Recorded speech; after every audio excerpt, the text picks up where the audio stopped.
حضرت حمزہ رضی اللہ تعالیٰ عنہ کی قاتلہ جس کا نام ہندا تھا، اس نے حضرت حمزہ رضی اللہ تعالیٰ عنہ کا قتل کیوں کروایا اور ان کا کلیجہ کس طرح چبایا، اور جب ان کی قاتلہ حضور پاک صلی اللہ علیہ وسلم کے سامنے آئی تو نبی کریم صلی اللہ علیہ وسلم نے اس کے ساتھ کیا برتاؤ کیا، یہ سب کچھ آج کی اس ویڈیو میں آپ کو بتانے والی ہوں۔ لیکن اس سے پہلے اگر آپ نے میرا چینل روحانی دنیا سبسکرائب نہیں کیا ہے تو میرے چینل کو سبسکرائب کر دیجیے اور ساتھ ہی واٹس ایپ چینل کو فالو کر دیجیے، لنک ڈسکرپشن میں موجود ہے۔ بسم اللہ الرحمن الرحیم۔ السلام علیکم روحانی دنیا چینل کو دیکھنے والے معزز خواتین و حضرات، فتح مکہ کے موقع پہ تمام عورتیں رسول پاک صلی اللہ علیہ وسلم کے پاس بیعت لینے کے لیے حاضر ہوئی۔ حضور پاک صلی اللہ علیہ وسلم نے عمر بن خطاب کو حکم دیا کہ آپ ان سے کہہ دیجئے کہ میں ان سب سے بیعت جب لوں گا جب یہ اللہ کے سامنے کسی کو شریک نہیں ٹھہرائیں گے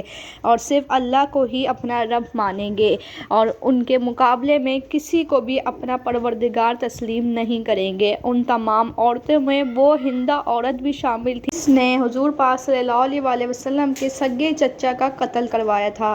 نبی کریم صلی اللہ علیہ وسلم کے چچا کا نام حضرت حمزہ رضی اللہ تعالیٰ عنہ تھا، جس کا قتل ہندا نے کروا کر ان کا پیٹ چیر کر ان کا کلیجہ چبایا تھا۔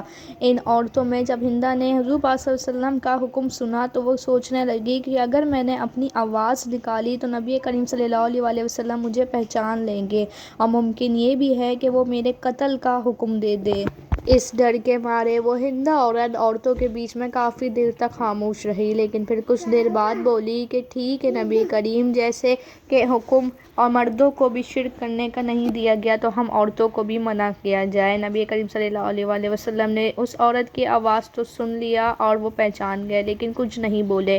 پھر حضرت عمر رضی اللہ عنہ کو کہا کہ اس سے کہہ دو کہ چوری بھی نہیں کرے گی، تو ہندا عورت نے کہا کہ میں کبھی کبھی ابو سفیان کی کپڑوں میں سے کچھ معمولی چیزیں لے لیا کرتی تھی، کیا یہ آپ مجھے بتا سکتے ہیں کہ وہ چیزیں میرے لیے حلال میں آتا ہے یا حرام میں؟ اس جگہ ان کے شوہر ابو سفیان بھی موجود تھے۔ انہوں نے کہا کہ تم نے میری جو بھی چیز اپنے پاس لی ہے مجھے معلوم نہیں کہ تم وہ خرچ کر چکی ہو یا ابھی تمہارے پاس ہے، لیکن میں ان تمام چیزوں کو تمہارے لیے حلال کرتا ہوں اور اس بات کی امید کرتا ہوں کہ تم آئندہ یہ غلطی نہیں کرو گی۔ کچھ دیر بعد نبی کریم صلی اللہ علیہ وسلم نے اس ہندا عورت کو اپنے پاس بلایا۔ ہندا عورت آپ صلی اللہ علیہ وسلم کے پاس آئی اور ان سے رو رو کر معافی مانگنے لگی۔ نبی کریم صلی اللہ علیہ وسلم نے فرمایا کہ تم وہی ہندا ہو نا جس نے میرے چچا کا سینہ چیر کر ان کا کلیجہ چبایا تھا؟ وہ ہندا عورت بولی جی ہاں۔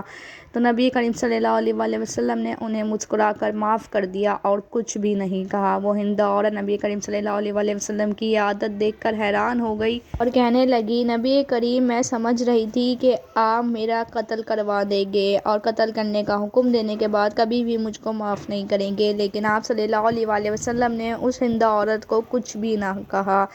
آج کے دور میں ہم لوگ چھوٹی چھوٹی سی باتوں پہ لڑنے بیٹھ جاتے ہیں اور بدلہ لیتے ہیں، لیکن حضور پاک صلی اللہ علیہ وسلم نے اپنے سگے چچا حضرت حمزہ رضی اللہ تعالیٰ عنہ کے قاتل کو بھی معاف کر دیا تھا، جن کا سینہ چیر کر چبایا گیا تھا۔ مجھے امید ہے کہ آپ کو آج کی میری یہ ویڈیو اچھی لگی ہوگی۔ ویڈیو اچھی لگی ہو تو میری ویڈیو کو لائک کر دیجیے گا، شیئر کر دیجیے گا اور چینل کو سبسکرائب کر کے بیل آئیکن کے بٹن کو پریس کرنا نہیں بھولیے گا۔ زندگی رہی تو ملتی ہوں اگلی ویڈیو میں، جب تک کے لیے مجھے دیجیے اجازت۔ اللہ حافظ۔